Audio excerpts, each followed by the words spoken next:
They dragged him through metallic corridors reeking of blood, oil, and something fouler, something ancient and hungry.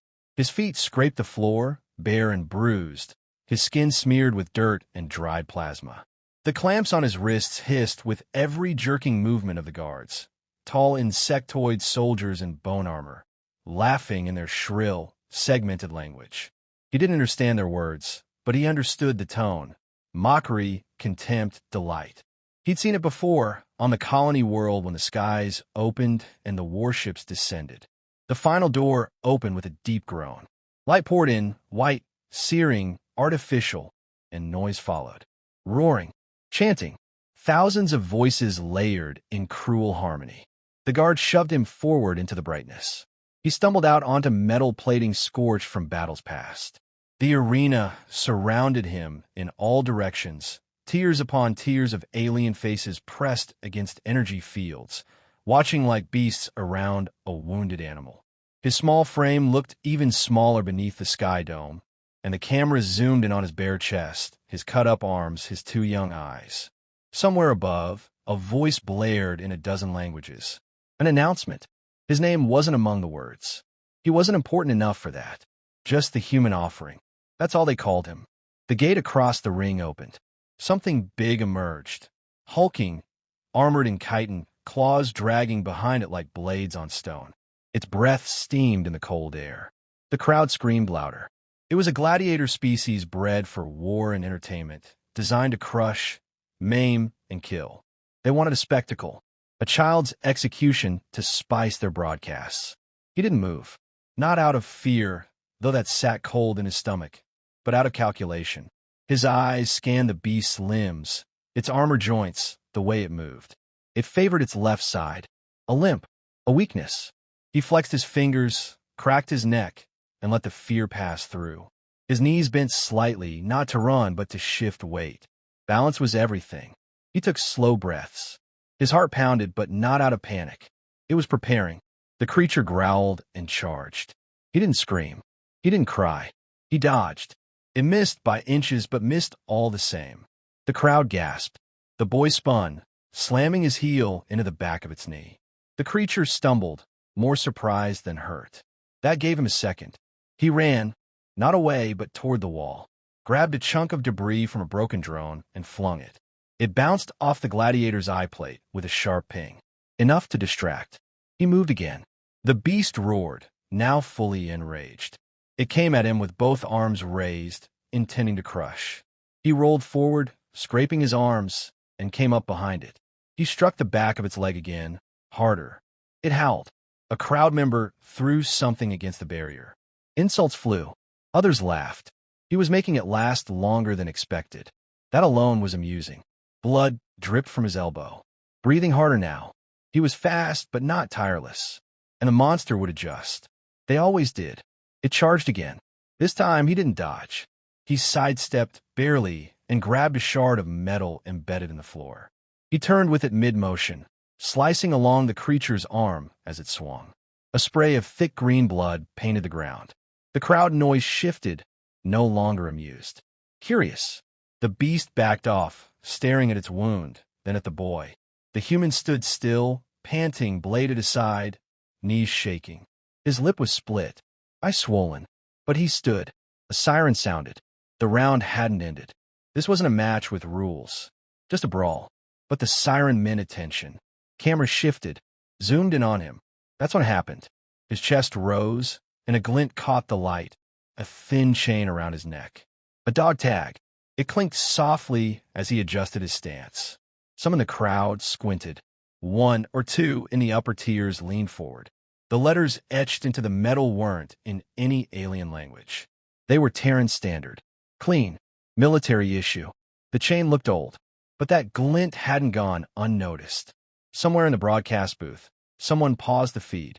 In a distant control room on a different planet, a veteran of the old wars leaned forward and whispered a word not spoken in decades. The creature circled him now, slower, warier. It no longer saw a child.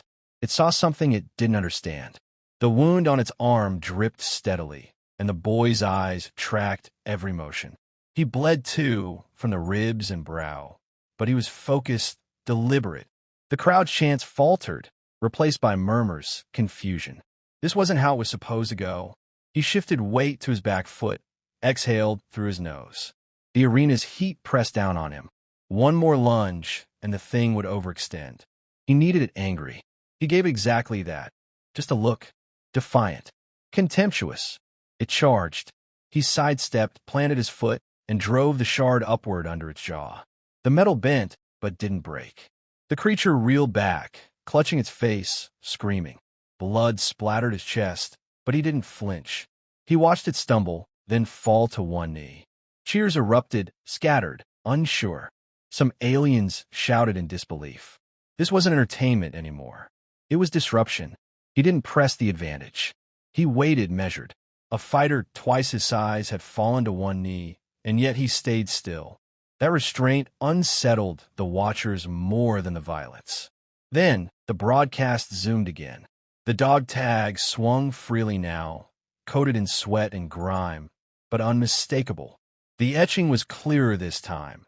An alphanumeric designation burned into memory for those old enough to remember. Not just any human identifier. A combat unit. Specific. Feared. Supposedly wiped out in the Arcadian retreat. The boy didn't wear it like a trinket. It was part of him, ingrained. In the upper seats, a reptilian dignitary whispered urgently to its translator drone. Below, a Kroth war chief froze mid-drink. Eyes locked on the human. The chatter grew louder, sharper. Uncertainty bled into the ranks. A ripple of unease passed through the stadium. He moved again, this time fast and brutal. He vaulted off the fallen beast's leg and drove his knee into its temple. It collapsed with a sickening crunch. Silence. No roar from the crowd.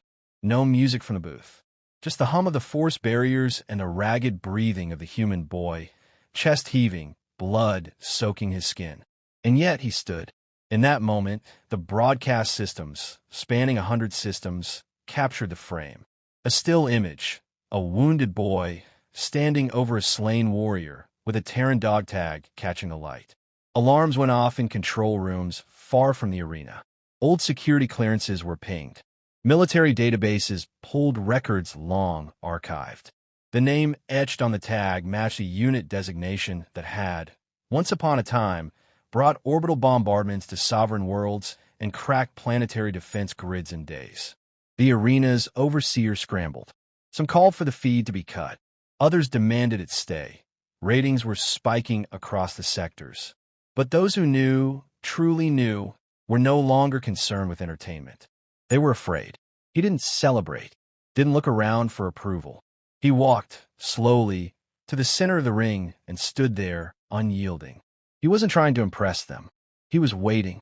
In the stands, a merchant screamed in terror and tried to flee.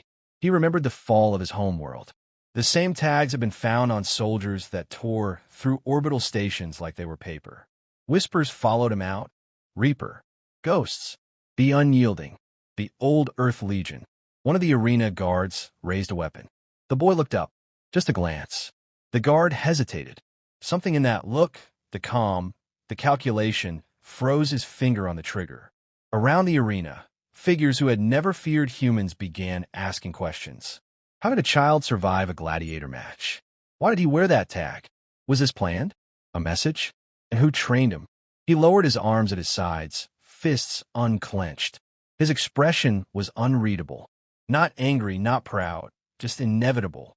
A war historian watching from orbit began drafting a classified report.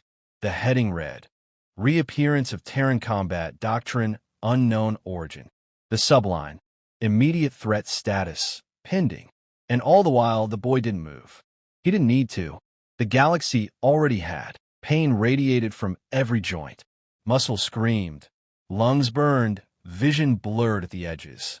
But he stayed upright. Not from pride or defiance, because he had no other option. Collapse meant death. Not just for him, but for the memory behind the chain around his neck.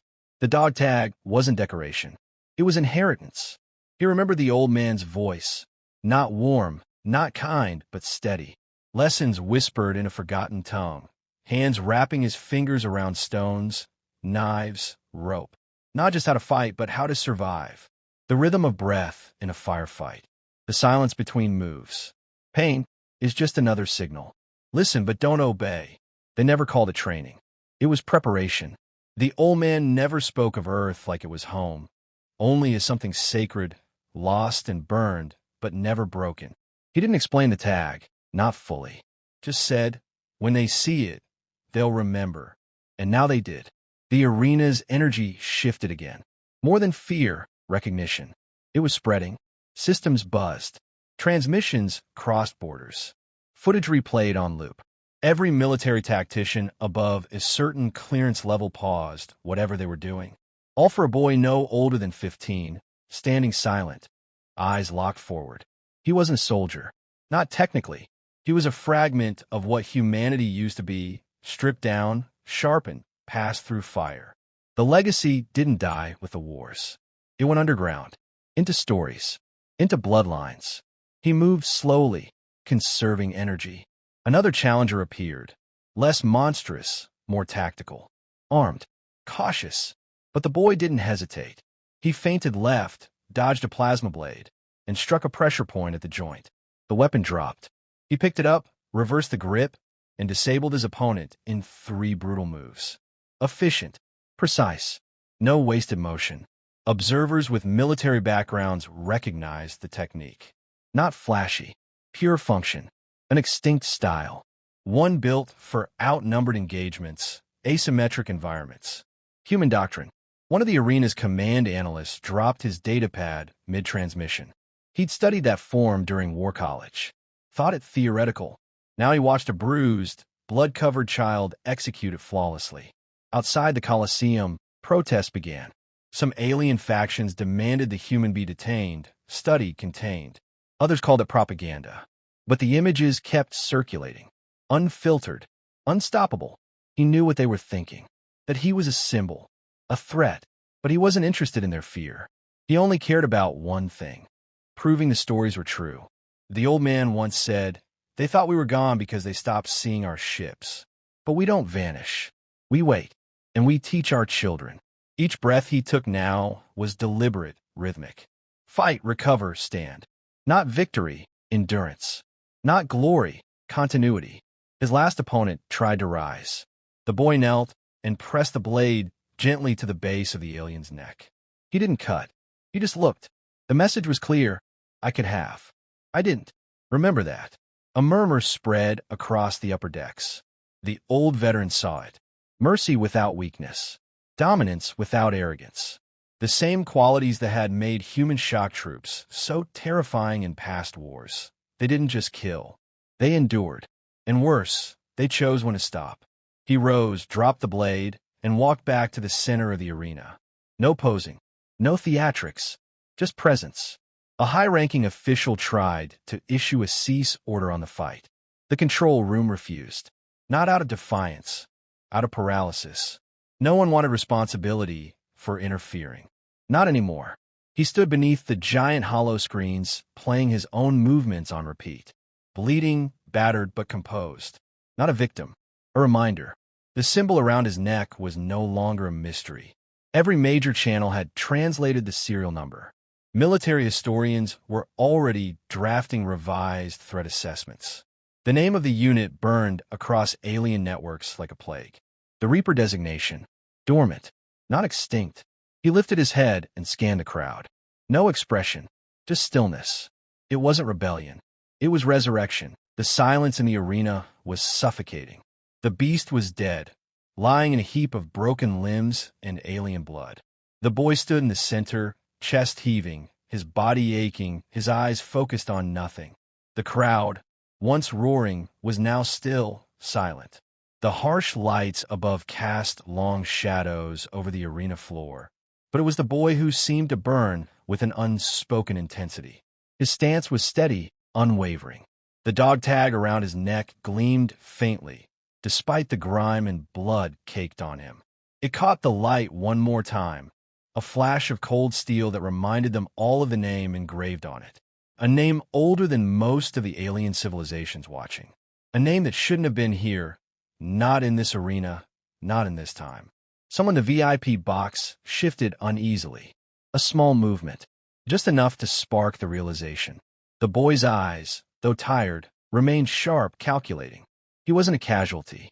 He was a weapon, and the galaxy had long underestimated what humanity could be. "Cut the feed," someone shouted in the back. But the technicians didn't respond immediately. They couldn't. They were frozen. This wasn't part of the script. The images on the screens across the galaxy couldn't be undone. Not now. Too many had already seen it. The boy, standing tall in the middle of the arena, had triggered something far deeper than fear. He had triggered memory. The dog tag had connected the dots. The old Terran Reapers were a myth to many, forgotten by some, erased from most military records after the last great wars. Humanity had been exiled, its strength diluted, its military legacy wiped from the histories. But the dog tag wasn't just a piece of metal. It was the last thread to a time long past, a time when human soldiers had swept across the galaxy like a wildfire, unrelenting, unstoppable, and terrifying.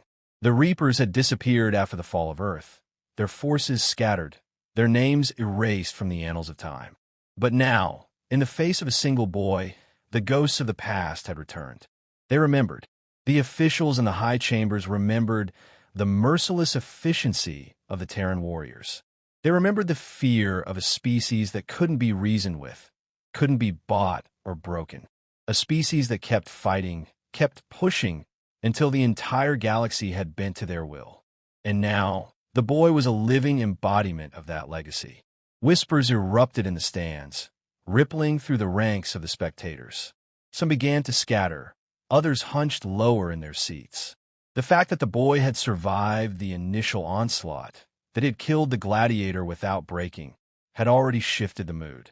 But the dog tag, that was the moment that broke everything. No one could look away now.